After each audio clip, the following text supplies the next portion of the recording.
السلام علیکم ورحمۃ اللہ وبرکاتہ۔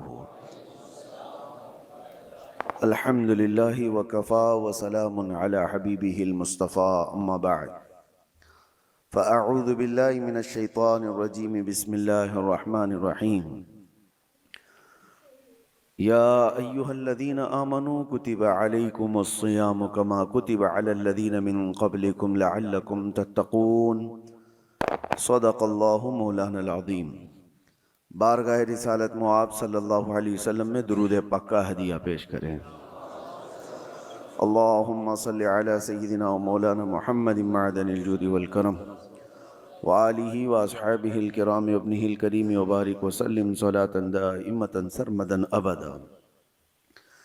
گزشتہ جمعہ میں نے عرض کیا تھا اسی آیت پر کہ اللہ تعالیٰ فرماتا ہے تم پر روزے فرض کیے گئے اے ایمان والو، جیسے کہ پہلے والوں پر کیے گئے تھے، تاکہ تمہیں پرہیزگاری ملے، تقوی تمہیں حاصل ہو۔ تقوی حاصل کرنے کے جو ذریعے ہیں اس میں بہت ساری چیزوں کو چھوڑنا ہے۔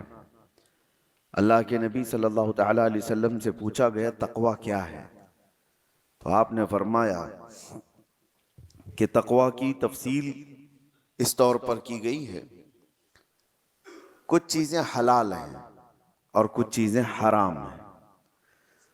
یہ واضح ہے، حلال بھی سب کو پتہ ہے، حرام بھی واضح ہے، پتہ ہے، لیکن ان دونوں کے بیچ میں کچھ چیزیں ہیں جو مشکوک ہیں، جس کے حلال ہونے میں یا حرام ہونے میں لوگوں کو شک ہے۔ تو فرمایا گیا ان شک والی چیزوں کو چھوڑ دینے کا نام تقوی ہے۔ حرام چیزوں سے بچنے کا نام تقوی نہیں، حرام چیزوں سے بچنے کا نام تو مسلمان ہے۔ شراب سے بچتا ہے تو پرہیزگار ہے، جھوٹ سے بچتا ہے تو پرہیزگار ہے، نشہ سے بچتا ہے تو پرہیزگار ہے۔ نہیں، یہ تو بچنا اس کے لیے فرض ہے۔ یہ حرام چیزوں سے تو بچنا ضروری ہے، لیکن کچھ ایسی چیزیں جو شبہ والی ہیں، پتہ نہیں کہ حلال ہے کہ حرام ہے، ان چیزوں کو بھی چھوڑ دینے کا نام تقوی ہے۔ اب ہمارے عادتوں میں سے بہت ساری چیزیں ایسی لگ گئی جس کا احساس ہی نہیں، اور وہ کرتے چلے جاتے ہیں اور اس کے وبال کا اندازہ نہیں ہمیں ہے۔ بسا اوقات اس کو نارمل سمجھ کر کے ہم چلتے رہتے ہیں۔ سب سے بڑی تباہیوں میں ہمارے جسم سے جو ہوتی ہیں، زبان کی تباہی ہے۔ تقوی کے حاصل کرنے میں مین رکاوٹ بن جاتی ہے زبان۔ زبان جتنا کچھ کرتی ہے اتنا دوسرے اعضاء نہیں کرتے۔ اسی لیے فرمایا گیا کہ صبح اٹھتے ہی سارے اعضاء، ہمارے جتنے جسم کے پارٹس ہیں، یہ سب زبان سے پناہ مانگتے ہیں کہ تو اگر سلامت رہی، خاموش رہی تو ہم سب سلامت رہیں گے، اور اگر تو بہک گئی تو مار ہم کو بھی پڑتی ہے۔ زبان سے گالی کسی کو دیا لیکن کوئی زبان کو نہیں مارتا، دوسری جگہ پڑتی ہے۔ تو زبان کے متعلق یہ کہا گیا کہ اس کی تباہ کاریاں زیادہ ہیں، اور یہیں سے بات آتی ہے اب روزے کی۔ میں آپ کو کہوں، ظاہری طور پر تو ایسا لگتا ہے کہ روزہ رکھوا کر کے منہ کی تمام چیزوں کو بند کر دیا گیا، یعنی کوئی غذا، کوئی پانی اندر نہ جائے۔ جو زبان جس کے چٹخارے لیتی ہے، جس کی لذتیں لیتی ہے، جس کو چکھتی ہے، اس کو روک دیا گیا ہے کہ زبان کے ذریعے سے کوئی بھی چیز اندر نہ جائے، اس کو خاموش رکھنا ہے۔ صبح سے لے کر شام تک کھانے پینے کی کوئی چیز اس سے نہ گزارو۔ تو ظاہری طور پر تو یہ لگتا ہے کہ کھانے پینے کی چیزوں سے اس کو روک دیا گیا، تو اور آپ رک بھی جاتے ہیں، بہت اچھا ہے۔ اور کھانے پینے کی شہوتوں سے زبان کو روک تو دیا، لیکن اس کے بعد یہ کچھ دوسری شہوتوں کی طرف چلی جاتی ہے۔ زبان سے بے حیائی کی باتیں کرنا، گالی دینا، غیبت کرنا، چغلی کرنا، اگر اس سے وہ نہ بچ پائی تو پھر کھانے پینے والی چیزوں سے بچنے کا کوئی مطلب نہیں رہ جاتا۔ زبان کی دو غلاظتیں ہیں، ایک وہ کھانے پینے کی حرام لذتوں کی طرف سے اگر اس کو دی جائے تو ایک خرابی وہ ہے، اور دوسری وہ ہے کہ اس زبان سے لوگوں کو زخمی کیا گیا ہے تو وہ بڑی غلاظت ہے۔ اس سے اگر نہیں بچ پاتا آدمی تو کھانے پینے سے اپنے آپ کو بچا کر کے کیا فائدہ کیا ہے؟ حدیث پاک میں ملتا ہے حضور پاک صلی اللہ علیہ وسلم کے پاس دو لڑکیوں کی شکایت لائی گئی تھی۔ شکایت کیا؟ فرمائش کہ شام ہونے سے قبل وہ بہت بے چین اور بے قرار تھیں کہ ان کو جیسے ہمارے ہاں کہا جاتا ہے روزہ لگ گیا۔ دو لڑکیوں کے بارے میں اجازت مانگا گیا کہ ان کو جلدی افطاری کی اجازت دی جائے، اس لیے کہ ان کا حلق سوکھ گیا اور یہ بے قرار ہیں، بہت تڑپ رہی ہیں بھوک اور پیاس سے۔ حضور پاک صلی اللہ تعالیٰ علیہ وسلم نے پوچھا کون ہے؟ فلاں فلاں ہیں۔ نبی کریم صلی اللہ تعالیٰ علیہ وسلم نے دیکھا اور ارشاد فرمایا وہ کیوں بے قرار ہیں؟ انہوں نے تو روزہ رکھا ہی نہیں، وہ تو روزہ رکھی ہی نہیں، وہ دونوں کیوں تڑپ رہی ہیں؟ تو کہا کہ نہیں یا رسول اللہ صلی اللہ علیہ وسلم وہ تو روزہ تھیں، روزہ رکھی تھی۔ کہا ان کو بلایا جائے۔ دونوں آئی تو وہ سوکھا چہرہ، نڈھال جسم، لیکن حضور پاک صلی اللہ تعالیٰ علیہ وسلم نے ایک برتن منگوایا اور ان کے سامنے کیا، کہا اس برتن میں اپنے حلق میں انگلی ڈالو اور قے کرو۔ ایک وہ روزہ رکھنے والا جس کا پیٹ سوکھ چکا ہے، الٹی کیا ہے، جو صبح سے شام تک کچھ کھایا ہی نہ ہو تو الٹی کیا کرے گا؟ لیکن نبی پاک صلی اللہ علیہ وسلم نے جب فرمایا تو ان لڑکیوں نے اپنے حلق میں انگلی ڈالی اور جیسے ہی قے کرنا شروع کیا الٹی، تو گوشت کے کچے ٹکڑے باہر آنے لگے، تازے تازے ٹکڑے اس برتن میں بھر گئے۔ تو ان لڑکیوں نے دیکھ کر کے واویلا مچایا کہ ہم نے تو گوشت کھایا بھی نہیں تھا، یہ آیا کہاں سے؟ حضور پاک صلی اللہ تعالیٰ علیہ وسلم نے فرمایا کیا فلاں جگہ پر بیٹھ کر تم مومنہ عورتوں کی غیبت نہیں کر رہی تھی، ان کی برائیاں نہیں کر رہی تھی؟ اور اللہ تعالیٰ نے قرآن پاک میں فرمایا أَيُعِبُ أَحَدُكُمْ أَن يَأْكُلَ لَحْمَ أَخِيهِ مَيْتًا، جو اپنے بھائی کی غیبت کرتا ہے کیا وہ اس بات کو پسند کرتا ہے کہ اپنے مرے ہوئے بھائی کا گوشت کھائے؟ یہ عام سی بلا ہو گئی ہے جس کو ہم ہلکے میں لیتے ہیں، عام سی بلا ہے، خاص طور پر عورتوں میں بھی۔ محفلیں سجتی ہیں باضابطہ، اگر ان کا تھوڑا سا خالی وقت مل گیا تو اس خالی وقت کو وہ ساری غیبتوں کے نظر کر دیتی ہیں۔ فلاں بغل کے عورتوں کا کیا حال ہے، فلاں رشتہ دار عورتوں کا کیا حال ہے، ساس کا کیا حال ہے، بہو کا کیا حال ہے، نند کا کیا حال ہے، یہ تمام چیزوں کی غیبتوں کے درمیان ان کی پوری محفلیں ختم ہو جاتی ہیں۔ اسی لیے فرمایا گیا کہ اس زبان کو روکنے کے لیے اللہ تبارک و تعالیٰ نے تم پر روزے فرض کیے تاکہ تقوی حاصل کرو، اور تقوی حاصل کرنے کے لیے سب سے بڑی رکاوٹ ہے یہ زبان۔ سیدنا ابو بکر صدیق رضی اللہ تعالیٰ پورے دن بھر ان سے کوئی دو جملے سن لیتا تو بڑی بات ہوتی، اور آپ اپنے منہ کے اندر کبھی کبھی کنکریاں رکھ لیتے تھے، کوئی کچھ پوچھتا تو منہ کی طرف اشارہ فرماتے کہ منہ میں کچھ ہے۔ تو بات زیادہ نہ کرنے کے لیے آپ، حالانکہ کون سی غلط بات کرنے والے تھے، وہ رسول اللہ صلی اللہ تعالیٰ علیہ وسلم کے جانشین ہیں، اس کے باوجود اپنی زبان کو بچانے کے لیے پورا پورا دن اپنے منہ کو بند رکھتے۔ اور حکیموں نے یہی فرمایا جو خاموش رہتا ہے اس کی عزت بڑھا دی جاتی ہے، من سکت نجا، جو خاموش رہا وہ نجات پا گیا۔ اور اکثر ایسا ہوتا بھی ہے کہ میرے آقا صلی اللہ تعالیٰ علیہ وسلم نے زبان کو پکڑ کر کے بھی فرمایا تھا من یضمن بین لحییہ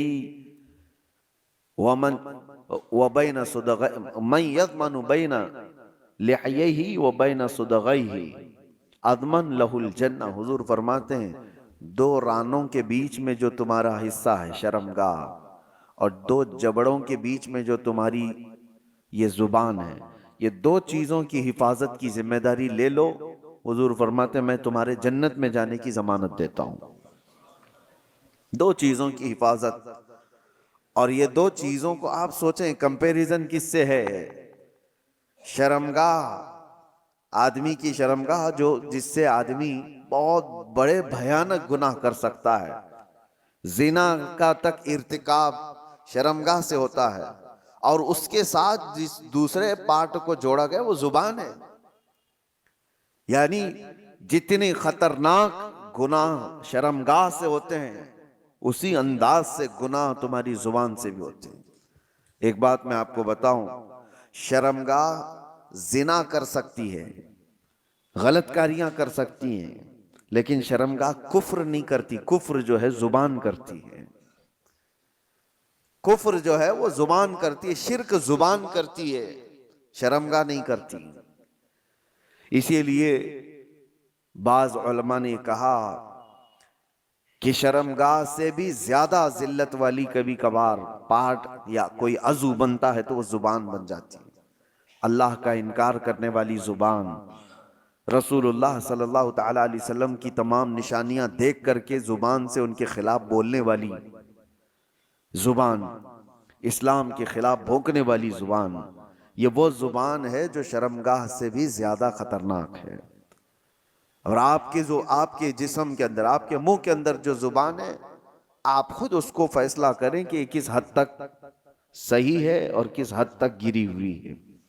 عرب میں ایک بات کہی جاتی ہے، جراحت السنان لها التیام ولا یلتام ما جرح اللسان. تلوار سے دیا ہوا زخم سوکھ سکتا ہے، زبان سے دیا ہوا زخم کبھی نہیں سوکھتا.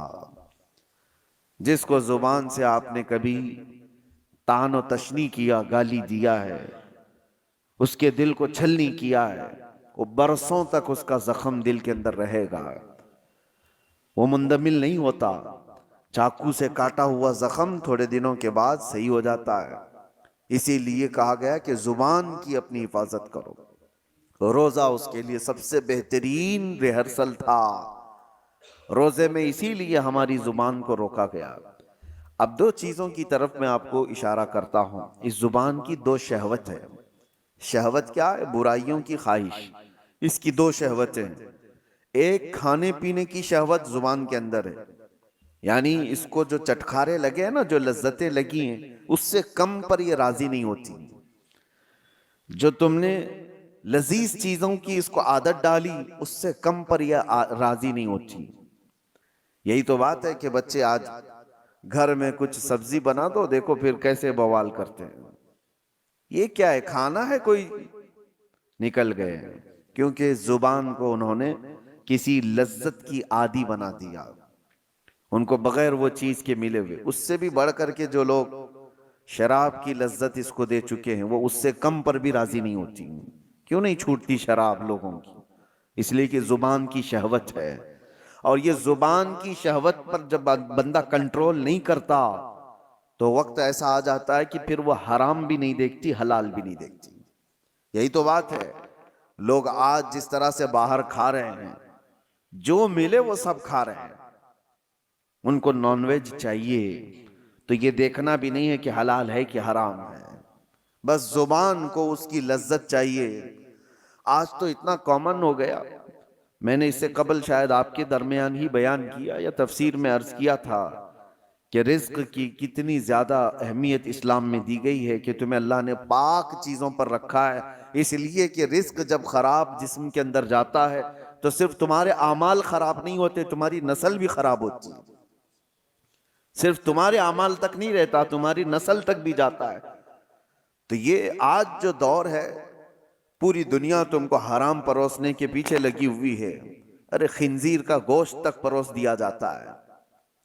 اور لوگ اب وہ تحقیق والے لوگ نہیں رہ گئے، جو مل گیا وہ کھا لیے. پہلے تو یہ ہوتا تھا کہ ہم اپنی نان ویج چیزیں، گوشت وغیرہ کی چیزیں کہیں بھی چلتے پھرتے نہیں لے لیتے تھے.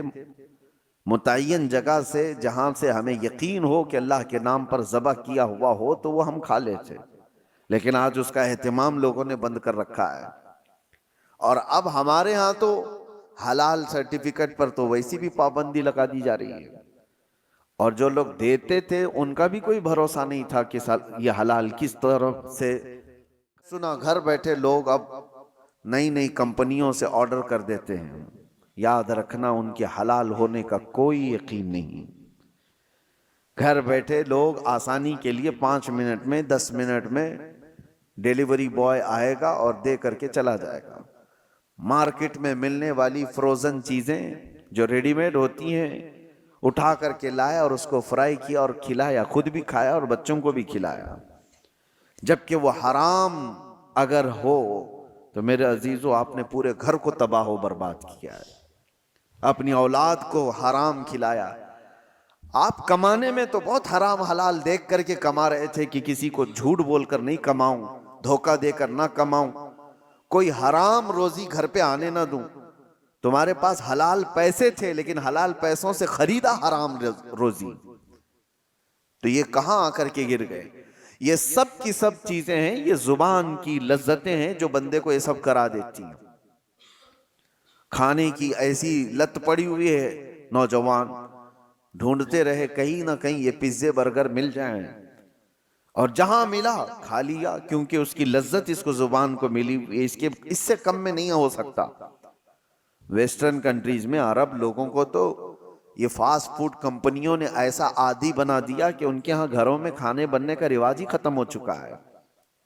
نہیں, ان کے لیے تو ایک تعجب کی بات ہو گئی ہے کہ گھر میں کوئی عورت کھانا بناتی ہے. وہاں تو سب کچھ باہر کے دنیا پر ڈیپینڈ ہے. یہ اور بات ہے کہ کمپنیاں ہیلتھ کے سلسلے میں تو دیکھتی ہیں, حکومتیں ہیلتھ کے بارے میں تو دیکھتی ہیں, لیکن حلال ہے کہ حرام ہے اس پر کوئی سیریسنس نہیں ہے. میرے عزیزو, چند سال پہلے ہمارے اسی شہر کی بات بتا رہا ہوں, ایک پیزے کی مشہور دکان میں ایک صاحب نے خریدا اور کھایا بھی اور دوسروں کو کھلایا بھی. بعد میں پتا چلا کہ یہ دکان والا حالانکہ مسلمان ہے, اونر مسلمان ہے, پیزے کی دکان والا. سننے میں آیا کہ وہ پورک بیچتا ہے, سور کا گوشت بھی پیزے میں ملا کر کے بیچا جاتا ہے. تو یہ صاحب فوراً بھاگے بھاگے اس کے پاس گئے, کہا کہ میں تو آپ کی داڑھی اور آپ کے نام کے سلسلے میں مطمئن تھا, تم یہ کیا کر رہے ہو؟ کہا کہ صاحب آپ کے لیے نہیں بیچ رہے ہیں, ہمارے پاس دوسرے لوگ بھی آتے ہیں, ان کے لیے بیچا جا رہا ہے. معاذ اللہ رب العالمین. کیا اسلام اس بات کی اجازت دیتا ہے کہ کسی مومن کا مال نہ چوری کیا جائے, کسی دوسرے کا چوری کیا جائے؟ حلال ہو جائے گا دوسرے کا مال چوری کرنا. کسی مسلمان عورت سے زنا نہ کیا جائے, کسی دوسری عورت سے زنا کرنے کی اجازت دے دے گا؟ آپ کو جب خنزیر اللہ تعالیٰ نے قرآن میں حرام فرمایا تو اس کا کھانا تو چھوڑیں, اس کا اٹھانا, اس کا دینا, اس کی طرف اشارہ کرنا, سب کچھ حرام ہوگا. کسی نے اگر پوچھا بھی کہ مجھے یہ چیز کھانا ہے اور مجھے بتاؤ کہاں بکتا ہے, تم نے اگر اس کو ہدایت دیا, راستہ بتایا, تو بھی حرام کام کیا. شراب کی دکان کی طرف تم نے اشارے کر کے بتایا یہاں ملتی ہے, جاؤ لے لو پی لو, تم بھی اس کے گناہ میں برابر کے شریک ہو. یہ اگر آج حالات ایسے ہو گئے ہوں تو بچنا کتنا مشکل ہو گیا ہے, کتنا مشکل ہو گیا ہے. ایک ایسے مسلمان کی دکان پر اس نے دیکھا, یہ بڑا بوال بھی ہوا تھا, بہت کچھ ہوا, لیکن میرے عزیزو اس کا علاج کیا ہے؟ کیا آپ سارے کے سارے مل کر کے ایسی جگہوں سے ان تمام چیزوں کو ہٹانے کی مانگ کریں گے کہ تم یہ نہیں بیچ سکتے, تم یہ نہیں؟ میرے عزیزو یہ دنیا اب الگ لیول پر چل رہی ہے. تمہارے مظاہرے, تمہارے پروٹیسٹ سے کوئی چیز بدلتی نہیں. تم اپنی زبان کے خلاف پروٹیسٹ کرو. اس کو جو ہم نے لذتیں دی تھی, وجہ یہ ہے کہ میں گیا کیوں وہاں پر, یہ زبان مجھے وہاں تک لے گئی کہ مجھے یہی کھانا ہے, تو تم وہاں تک پہنچے. اس زبان کو ان تمام لذتوں سے عاری کر دو, نکال دو. اور رمضان اسی کے لیے خاص طور پر مہمان بن کر کے آیا ہے. میرے عزیزو 2 شہوتیں میں نے زبان کی بتائی, ایک شہوت اس کی کھانے پینے کی ہے اور ایک شہوت اس کی بولنے کی ہے. بولنے کی بھی ایک شہوت ہے. یہ ایسا نہیں ہے کہ یہ زبان خود بخود ایسی کچھ بک چلی جائے گی, اس کی بھی ایک شہوت ہے. کچھ لوگ لوگوں کو ہنسانے کے لیے جھوٹی چیزیں گڑھ لیتے ہیں. کہا یہ شہوت ہے زبان کی. وہ اپنے آپ کو بڑا بنانے کے لیے لوگوں کے درمیان جھوٹی باتیں پھیلایا اور وہ اتنا ہی بڑا گنہگار ہے. جھوٹ بولنے کا جو گناہ ہے، لوگ زبان کے ذریعے سے جو دوسروں کی بیک بائٹنگ کرتے ہیں، غیبت کرتے ہیں، اس کو ہلکے میں لیتے ہیں. بسا اوقات کہا گیا ہے الغیبت اشد من الزنا. غیبت جو ہے نا یہ زنا سے بھی بڑھ جاتا ہے. اس سے کئی چیزیں تباہ و برباد ہوتی ہیں. اور حضور پاک صلی اللہ علیہ وسلم کی حدیث ہے النمام لا يدخل الجنہ.